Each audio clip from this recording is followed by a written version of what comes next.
يا صباح الفل، يا صباح الياسمين، عاملين ايه الاخبار؟ يا رب كلكم تكونوا بخير. احلى متابعين واحلى ناس. انا لسه جايه من السوق بقى، يعني محمله وجيت عليكم على طول. بحبيب القلب حبيب القلب، جبت لقيت سمك بقى. السمك النهارده رخيص، فالحجم ده كان ب75، فقلت ده حلو قوي. ده بقى حبيب القلب حبيب القلب، كنت عماله ادور عليه. قلت عايزه اجيب كابوريا او جمبري، فاللي يجي قدامي هجيبه. فلقيت واحد بقى قاعد كده، قاعد في السوق عندنا بكل انواع السمك وتعابين وسمك احمر اللي هو مرجان وكابوريا وجمبري. فلقيت الكابوريا معاها حلوه قوي، بتبدا من 80 جنيه، ب 80 اللي هي الحجم الوسط، وفي الكيلو ربع ب100، وفي الكيلو ب100. فانا جبت اللي هي الكيلو ربع ب100 علشان خير الامور الوسط. وجبت المعطر ده اللي انا ما اقدرش استغنى عنه. كنت بجيب فريده، انا كنت عايزه حاجه تكون اقوى من فريده وتكون ثابته. فاترشح لي ده من صاحب المكان وقال لي على ضمانتي، ورحته بجد ثابته. اسمه سمارت اير، ورحته شوجر بينك او بينك شوجر. وحلو قوي وسعره مناسب، يعني سعره زي فريده بالظبط. التاني ب75 وده ب75 برضو، بس بالنسبة لي ده احسن ليا. وجا السمك والكابوريا بتاعنا، فضيتهم كده في الحوض علشان اغسلهم. الكابوريا بغسلها ازاي؟ زي ما انا بوريكم كده. في حته كده اللي هي الظهر بتتشال، بتكون مقفوله كده، فبشيلها بقطعها. دي بتبقى تحتها رمل بالهبل، لان الكابوريا بتمشي على الارض في البحر، مش بتعوم. اهو شفتوا، بشيل دي واغسلها كويس تمام بالشكل ده. بغسلها مرة واتنين وتلاتة علشان الرمل اللي فيها وعلشان الزفارة. بالذات الحاجات دي والكابوريا والسمك والجمبري بيكون فيهم زفارة قوي قوي. الكابوريا والجمبري بيكونوا فيهم مكان كده للرمل. غسلتها كويس بقى وعصرت عليها ليمون زي السمك بالظبط. علشان علشان الزفارة ما بنحطش عليها خل ولا الحاجات دي، علشان الحاجات دي بتثبت الريحة. انا عصرت عليها ليمونة كده وحطيتها في طبق كده بلاستيك وقلبتها. لو عايزين نحط عليها كذا ليمونة بنحط عليها كذا ليمونة. بعد كده بقى عايزين نفصص بقى توم علشان الخلطة بتاعتنا او التتبيلة بتاعتنا اللي احنا هنتبل بيها السمك بتاعنا. وهنزود كمان الخلطة دي على الكابوريا علشان نسويها فيها كده ونشوحها فيها. فهنسمي بالله وهننضف السمك دلوقتي مع بعض. شوفوا يا جماعة الحجم حلو قوي. المهم واحنا بننضف كده هنحكي حكاية، مش هنحكي حكاية، عايزين نتكلم في موضوع كده. موضوع التنمر او الكلام السلبي اللي بيجي لنا او بيجي لاغلب الناس. بقى سنه كبير سنه صغير، اطفال كبار. بيجي في ناس كده متخلفة او ناس مريضة نفسيا، بيحبوا يكتبوا تعليقات سلبية او بيحبوا يتنمروا على اي حد. مش تعليقات، ممكن حد من صحابنا او حد ممكن ما، لان الناس اللي ما نعرفهمش او اللي هم ما يعرفوناش مش هيكتبوا لنا تعليقات سلبية، ولا هم داخلين يتفرجوا ياخدوا معلومة يتفرجوا على الفيديو هيستفيدوا منه. مش هيستفيدوا منه، بيتفرجوا خلاص تمام.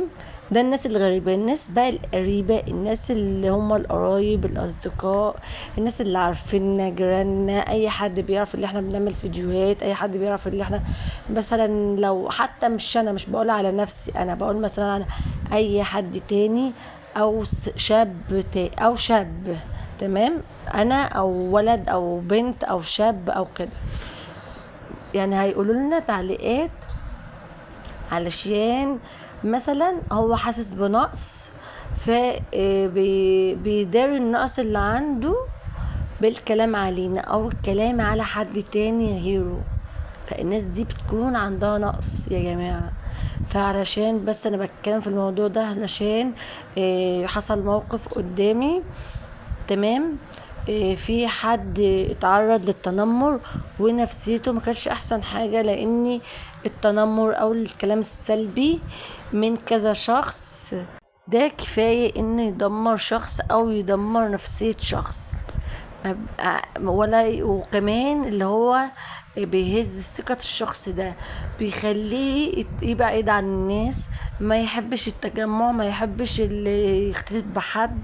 فبالله عليكم بلاش الكلام السلبي والتعليقات السلبية او الكلام، وبلاش التنمر، لان دي حاجة حرام جدا جدا. فبلاش منها، لان انتوا هتتعاقبوا عليها بعدين، هتشوفوها في الدنيا، العقاب ده هتشوفوه في الدنيا وهتشوفوه في الاخرة.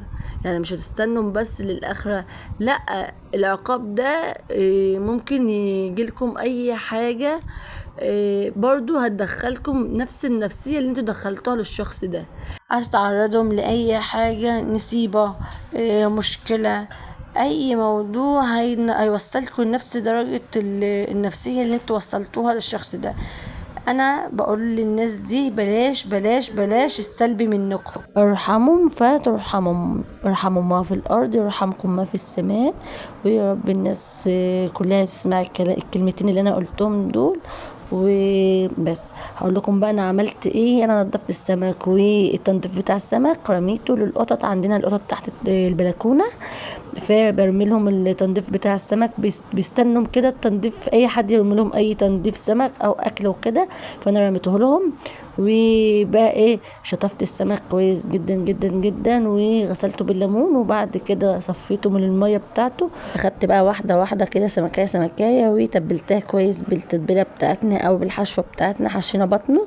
بعد كده بقى سبت حبة من الحشوة دي او التتبيلة دي علشان الكابوريا بتاعتنا. انا كان نفسي بقالي فترة اجيب كابوريا، بنزل السوق ما بلاقيش، تمام، فبحبها تبقى جنب اكلة السمك كده، ازقز فيها او ايه، اللي هي تكون إيه مقبلات كده جنب الاكل، لانها اصلا مش بتاكل ومش بتشبع.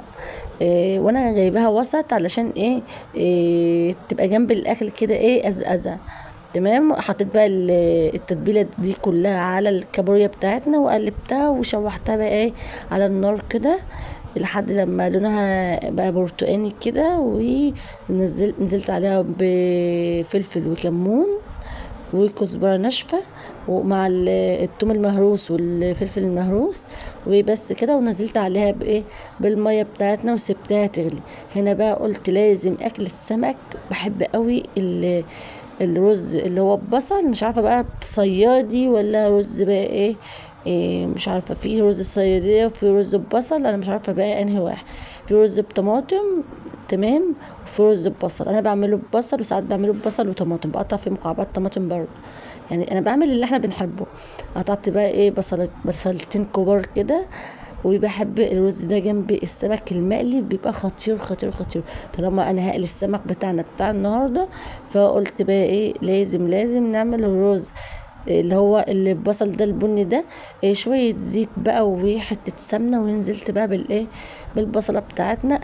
بصي البصلة تكون يعني مش كبيرة قوي، يعني خرط عشوائية كده، مخرطة خرط عشوائية.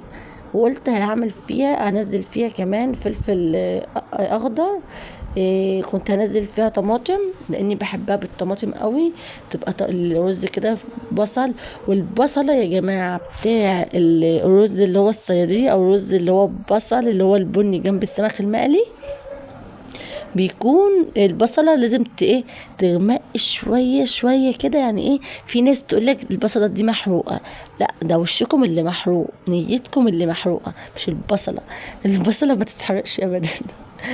البصله مش بتكون محروقه يا جماعه، هي بتكون غامقه، لان احنا بنحط عليها ميه، بحط عليها ميه وتغلي، تنزل بقى اللون بتاع البن الغامق ده في قلب الميه، واللون ده هو اللي بيخلي الرز بتاعنا لون البني ده. الناس العسل تصلوا على النبي، صلوا على النبي يا جماعه، اللهم صل وسلم وبارك على سيدنا محمد. وما تنسوش اللايك بتاعنا. هنا بقى كنت بنضف الرز بتاعنا من اي حسوايه، او من زلطه صغيره طينه كده، او من عفشه، وغسلته كويس جدا ونقعته. وبعد كده حمرت البصلايه وحطيت عليها الفلفل وحطيت عليها الميه عشان تغلي غلوه كده، وغرقنا البوتاجاز بتاعنا، لان احنا كنت بحط الميه بالكوز الكبير اللي هو ما لقيتش الا قدامي ده في ميه، لان الميه كانت قطعه وده اللي كان فيه ميه بس. فانا قلت ايه، طالما الميه قطع بقى مش لازم بقى نوسخ مواعين كتير، بالرغم ان انا غسلاها قبل الميه ما تقطع. فهنا بقى عملت السمك بالدقيق في قلب الطبق اللي هو كان فيه، سخنت الطاسه حلوه قوي. ويا جماعه الفكره اللي انا بقولها لكم كل مره في فيديو، اي فيديو بتاع سمك، مش عايزه الشقه تكون ريحتها سمك، تحطي عصر قشر ليمون في قلب الزيت وهو بيتقلي، مش هتلاقي اي ريحه ولا اي زفاره. هنا بقى خلصنا الاكل بتاعنا الحمد لله. والاكله بقى، الاكله بتاعتي بقى استوت، اللي هي الكابوريا دي يا جماعه، والازازه ياه، شوفوا لونها بتتحول لبرتقاني. هنا بقى طلعت الكابوريا، حطيتها في طبق كده لوحدها من غير شوربه. تمام. الحله معموله كده من بره علشان الميه اصلا كنت مغطيه الحله، والشوربه اتكبت نزلت بقى فرط على البوتاجاز، والبوتاجاز عايز يتغسل بقى غسله حلوه كده كويسه. هنا بقى قلت مش لازم نوسخ مواعين كتير، فمش لازم مغرفة يعني من الحلة للطبق على طول، والحمد لله على كده. مش عايزين نبقى في مواعين كتيرة وزفرة وكده، والله اعلم المية هتيجي امتى. فهنا بقى غرفت بقى الطبقين شوربة وطبق بقى الرز، يا سلام بقى، والف هنا على اللي اكله. والسمك المقلي يا سيدي. ايه رأيكم بقى في شطارته والاكلة بتاع النهاردة؟ مين بيحب الاكلة دي ومين بيحب الاستاكوزا زي بالازازة كده؟ يا رب يكون الفيديو عجبكم، والروتين بتاعي في المطبخ بتاع النهارده عجبكم. ما تنسونيش بقى في اللايك ودعواتكم ليا، والسلام عليكم ورحمة الله وبركاته.